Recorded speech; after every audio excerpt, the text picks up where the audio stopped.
सभी स्टूडेंट ध्यान देंगे। समाज कल्याण विभाग द्वारा ऑफिशियल आदेश आया है, ऑफिशियल नोटिस आया है कि बहुत से स्टूडेंट ऐसे होते हैं, या कह लीजिए कि कई लाखों में ऐसे स्टूडेंट होते हैं जिनकी छात्रवृत्ति नहीं आती है। तो दोस्तों, हम आज बात करेंगे कि छात्रवृत्ति क्यों नहीं आती है। उसके कई कारण हो सकते हैं, जैसे आधार आपका बैंक से लिंक नहीं है, पीएफएमएस में नाम नहीं आ रहा है आपका, और जो क्रेडिट लिमिट है वो आपका कैसा है बैंक में। कुछ खाते ऐसे हैं जिनकी क्रेडिट लिमिट बैंकों में लगी हुई है।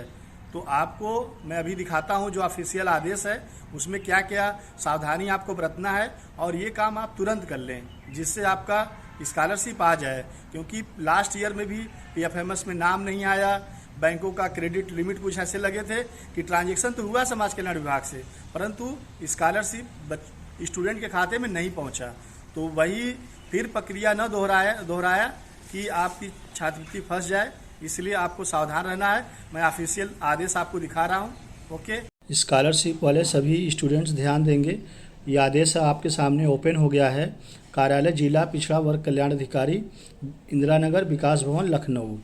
अब यहाँ पे इन्होंने जो आदेश जारी किया है समस्त कुल सचिव, रजिस्ट्रार को और विश्वविद्यालय, और यहाँ पे सभी स्टूडेंट पढ़ने वाले जैसे मेडिकल कॉलेज, पैरामेडिकल, पॉलिटेक्निक, महाविद्यालय, आईटीआई एवं समस्त कॉलेज जितने भी हैं, इनका जो सब्जेक्ट है, आप सब्जेक्ट भी यहाँ से देख सकते हैं, पढ़ सकते हैं कि आदेश में क्या कहा गया है। वर्ष 2021-22 में पूर्व दसम एवं दसमोत्तर छात्रवृत्ति शुल्क प्रतिपूर्ति योजना अंतर्गत छात्राओं के बैंक खाते से आधार लिंक कराने तथा बैंक खाते की क्रेडिट लिमिट बढ़ाए जाने एवं केवाईसी पूर्ण कराने के संबंध में ये सब्जेक्ट है। आगे स्टूडेंटों के लिए निर्देश है, वे इसे ध्यानपूर्वक पढ़ेंगे। यहाँ पे उपयुक्त विषयक निदेशक पिछड़ा वर्ग कल्याण उत्तर प्रदेश लखनऊ के पत्र संख्या 1797 दिनांक 18 नवंबर 2021 द्वारा अवगत कराया गया है कि वर्ष 2020-21 से पूर्व दसम एवं दसमोत्तर छात्रवृत्ति शुल्क प्रतिपूर्ति धनराशि का अंतरण आधार बेस छात्राओं के बैंक खातों में पीएफएमएस के माध्यम से ऑनलाइन किया जा रहा है तथा वित्तीय वर्ष 2021-22 में शासन स्तर से निर्गत समय सारणी के अनुसार प्रथम चरण में छात्रवृत्ति का वितरण दिनांक 30 नवंबर 2021 तक कराए जाने हेतु कार्रवाई प्रक्रियाधीन है। आगे है, इस संबंध में उल्लेख करना है कि गत वर्ष के अनुभवों के आधार पर पीएमएस पोर्टल से प्राप्त रिपोर्ट के अनुसार छात्रवृत्ति एवं शुल्क प्रतिपूर्ति धनराशि अंतरण के उपरांत कतिपय छात्रों को विभिन्न कारणों से बैंक ट्रांजैक्शन फेल होने के कारण उनके खातों में धनराशि अंतरित नहीं हो पाती है। इसलिए वर्ष 2021-22 में इस प्रकार की समस्या न उत्पन्न हो, संबंधित शिक्षण संस्था में अध्ययनरत छात्राओं को बैंक संबंधित समस्या का समयान्तर्गत निराकरण कराने का शिक्षण संस्थान स्तर से इस संबंध व्यापक प्रचार प्रसार कराने के निर्देश सरकार द्वारा दिए गए हैं। अब यहाँ पे देखें कि कौन कौन सी समस्या स्टूडेंट के खाते में आती है। ये आपको मैंने गोला बना के दिखा दिया।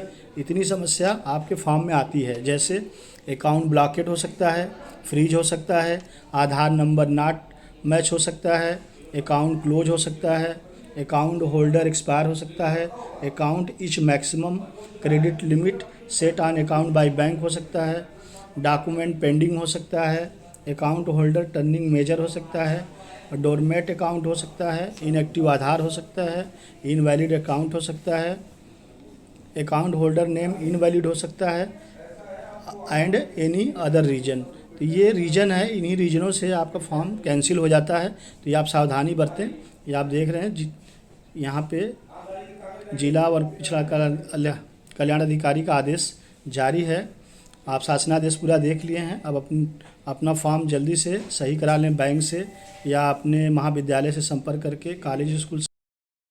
विभाग का जो आदेश आया है सरकारी, उसमें क्रेडिट लिमिट का तो जिक्र है, परंतु क्रेडिट लिमिट का अर्थ क्या है ये वहाँ नहीं समझाया है। मैं आपको समझा दूंगा क्रेडिट लिमिट क्या है। और 14 साल से मैं स्कॉलरशिप का काम देख रहा हूँ, तो जो मैं बता रहा हूँ वो आप कर लीजिएगा। आपकी स्कॉलरशिप पक्का है कि आ जाएगा। तो मैं आप क्रेडिट लिमिट बता दूं, उन सभी छात्रों को कि जो छात्रवृत्ति फॉर्म भरे हैं, वो चाहे 1 से लेकर 12 तक के स्टूडेंट हो या मेडिकल के हो या इंजीनियरिंग के हो, किसी भी स्टूडेंट हो, किसी भी ग्रुप के या किसी भी कोर्स के छात्र हैं, तो जो आपकी छात्रवृत्ति है चाहे वो 1 रुपये से लेके 1 लाख तक हो, तो क्रेडिट लिमिट यही होता है भाई। जैसे मान लो आपका 52,000 रुपये आएगा, तो आप अपने बैंकों में पता कर लीजिए कि 52,000 आ सकता है कि नहीं। अगर 40,000 आएगा तो 40,000 पता कर लीजिए। अगर किसी का स्कॉलरशिप 80,000 आता है तो 80,000 का क्रेडिट लिमिट अपने बैंक में पता कर लें। तो मेरे कहने का मतलब क्रेडिट लिमिट वही होता है जो आपकी छात्रवृत्ति आती है, उतना आपका बैंक सपोर्ट कर रहा है कि नहीं कर रहा है। अगर कर रहा है तो आपका सही है।